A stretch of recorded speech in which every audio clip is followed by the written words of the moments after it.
अब कभी ना कभी तो आपके मन में ये सवाल आया होगा कि अगर अल्टरनेट बैन एलियन एक्स में ट्रांसफॉर्म हो गए तो क्या होगा। आज की इस वीडियो में मैं इसी सवाल का जवाब देने वाला हूँ। इस सवाल का जवाब जानने से पहले हमें कुछ और सवालों के जवाब जानने पड़ेंगे, जिसमें सबसे पहला सवाल ये आता है कि क्या सभी बैन की वॉचेस में एलियन एक्स का डीएनए होगा। तो हाँ, बिल्कुल होगा। और दूसरा सवाल ये आता है कि क्या अल्टरनेट बैन एलियन एक्स में ट्रांसफॉर्म हो सकते हैं। तो हाँ, अल्टरनेट बैन एलियन एक्स में ट्रांसफॉर्म हो सकते हैं। उनकी वॉचेस में कोई एलियन एक्स की ट्रांसफॉर्मेशन के लिए लॉक नहीं लगा हुआ। और तीसरा सवाल ये आता है कि क्या अल्टरनेट बैन के एलियन एक्स में सरीना और वेलिकस जैसी पर्सनैलिटीज होंगी। तो देखो, अल्टरनेट बैन की वॉचेस में सरीना और वेलिकस जैसी पर्सनैलिटीज तो होंगी, मगर वो सरीना और वेलिकस नहीं होंगे। और अगला सवाल ये है कि अल्टरनेट बैन जब एलियन एक्स में ट्रांसफॉर्म हो सकते हैं, तो वो अभी तक एलियन एक्स में ट्रांसफॉर्म क्यों नहीं हुए। और अगर वो पहले ट्रांसफॉर्म हो चुके होते एलियन एक्स में, तो वो एलियन एक्स के अंदर ही तो फंसे हुए होते। तो इसका आंसर सिंपल सा है कि सरीना और वेलिकस जैसी पर्सनैलिटीज ने उन्हें एलियन एक्स की ट्रांसफॉर्मेशन से नॉर्मल कर दिया। अब कैसे कैसे किस किस बैन को नॉर्मल किया था और क्या रीजन था उन बैन को नॉर्मल करने का, आज की इस वीडियो में मैं उन्हीं का जवाब देने वाला हूँ। सबसे पहले अल्टरनेट बैन की तरफ चलते हैं, जो कि है अल्बिडो। अब आप लोग कहोगे कि अल्बिडो तो अल्टरनेट बैन नहीं है, मगर वो बैन का ही एक बुरा रूप है, इसीलिए हम ये कह सकते हैं कि अल्बिडो भी एक बैन है। क्या होगा अगर एलियन एक्स में अल्बिडो ट्रांसफॉर्म हो गया। इस बात का प्रूफ हमें बेन 10 अल्टीमेट एलियन के बेन 10,000 रिटर्न एपिसोड में प्रोफेसर पैराडॉक्स की जुबानी सुनने को मिल चुका है। प्रोफेसर पैराडॉक्स ने कहा था कि एक ऐसी दुनिया भी है जहाँ पर अल्बिडो एलियन एक्स बन गया और वो 1 साल तक सुन्न रह गया, यानी कि वो 1 साल तक एलियन एक्स के अंदर फंसा रह गया। वो बहस तो कर रहा था, मगर सरीना और वेलिकस से नहीं। तो अल्बिडो के सरीना और वेलिकस डेड होते हैं और अल्बिडो के वेलिकस को बोला जाता है एनिकुस और अल्बिडो की सरीना को बोला जाता है कर्सिका। अब जब बेन 10 एलियन एक्स में ट्रांसफॉर्म होता है, तब वेलिकस बोलता है कि इसे भगा दो। अब अल्बिडो का माइंड बहुत ज्यादा शार्प है, जिसकी वजह से वो कुछ टाइम तक तो सरीना और वेलिकस से बहस करता रहा, मगर जब सरीना और वेलिकस का मूड खराब हुआ, तब उन्होंने उसे नॉर्मल कर दिया। अब आपको ये बात तो पता चल गई होगी कि अगर अल्बिडो एलियन एक्स में ट्रांसफॉर्म होगा, तो उसके एलियन एक्स के 2 पर्सनैलिटीज यानी कि एनिकुस और कर्सिका, ये दोनों ही उसकी बात को नहीं मानेंगे और बाद में जाकर वो अल्बिडो को एलियन एक्स से बाहर निकाल देंगे। अगला बैन आता है नेगा बैन। बेन 10 के क्रिएटर्स ने ही ये कंफर्म कर दिया है कि अगर नेगा बैन एलियन एक्स में ट्रांसफॉर्म होगा, तो वो सरीना और वेलिकस से बहस नहीं करेगा और हाँ, उसके सरीना और वेलिकस का नाम भी अलग होगा। तो जब वो सरीना और वेलिकस से बहस ही नहीं करेगा, इस वजह से सरीना और वेलिकस भड़क जाएंगे कि ये बंदा मेरी आंखों के सामने खटक रहा है, इसको नॉर्मल कर दो। सरीना और वेलिकस चाहते हैं कि वो अकेले में बहस करें और उनकी बहस के सामने कोई भी ना आए। इस वजह से नेगा बैन कुछ बोलेगा नहीं और वो नेगा बैन को नॉर्मल कर देंगे, इसीलिए वो नेगा बैन को नॉर्मल कर देंगे। अगला बैन आता है बेनजारू। बेनजारू एक ज़ॉम्बी है, जिसको हम अनडेड ह्यूमन भी कह सकते हैं। और आपने देखा होगा कि बेनजारू को बोलते हुए काफी ज्यादा प्रॉब्लम आती है। यही एक वजह बनेगी कि वो चुपचाप खड़ा रहेगा, बिल्कुल नेगा बैन की तरह, और वो कुछ बोल ही नहीं पाएगा, और बोलेगा भी तो कुछ उबड़ खाबड़ बोलेगा और सरीना और वेलिकस को ये पसंद नहीं आएगा। तो वो बेनजारू को नॉर्मल कर देंगे, क्योंकि उनकी बहस के बीच में वो बोलने की कोशिश कर रहा है और सरीना और वेलिकस को समझ में ही नहीं आ रहा, और वेलिकस तो खड़ूस है और सरीना बोल बोल कर उसे परेशान कर देगी। इस वजह से वो नॉर्मल हो जाएगा। अगला बैन आता है बैड बैन। बैड बैन की पर्सनैलिटी की तरह ही उसके सरीना और वेलिकस भी बुरे होंगे। अब बैड बैन बहस करने में तो बहुत ज्यादा रहता है, वो बहस करने में काफी ज्यादा एक्सपर्ट है। इस वजह से हम ये कह सकते हैं कि बैड बैन भी सरीना और वेलिकस को नहीं मना पाएगा और बैड बैन एलियन एक्स में दोबारा से ट्रांसफॉर्म नहीं होगा,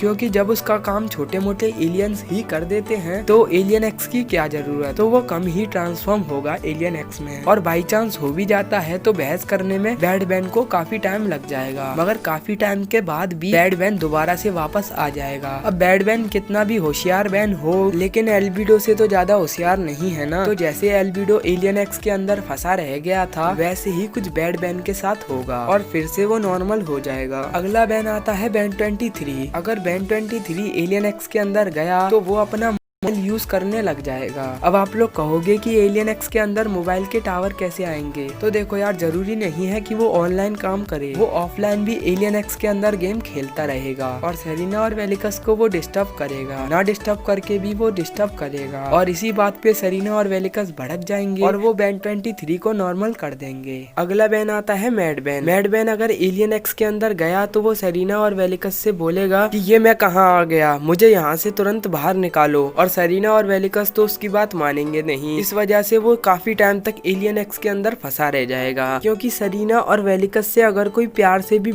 है तो वो उसकी बात को नहीं मानते और मैड बैन तो उन्हें ऑर्डर देगा। तो मैड बैन ही एक ऐसा बैन होगा जो कि एलियन एक्स के अंदर सबसे ज्यादा फंसा रहेगा, इसीलिए मैड बैन को मैड बैन बोला जाता है। अगर सारे के सारे बैन एलियन एक्स अंदर गए तो वो अपने सेरिना और वेलिकस को नहीं मना पाएंगे, इस वजह से वो एलियन एक्स के अंदर फंस जाएंगे और बाद में सेरिना और वेलिकस की हटेगी और वो सभी बैन को एलियन एक्स के बाहर निकाल देंगे। अब आप लोग कहोगे कि जैसे सेरिना और वेलिकस को प्राइम बैन ने मनाया वैसे ही कुछ अल्टरनेट बैन भी कर सकते हैं। तो देखो, ऐसा हो तो सकता है और शायद सेरिना और वेलिकस मान भी जाएं, मगर यूनिवर्सल कोर्ट उन्हें छोड़ेगा नहीं और उन्हें कड़ी से कड़ी सजा देगा। अब आप लोग कहोगे कि बैड बैन की डायमेंशन में तो यूनिवर्सल कोर्ट भी बुरा होगा, तो ऐसा कुछ भी नहीं है यार। कोर्ट एक जैसा ही होता है, वो सही का साथ देता है ना कि गलत का।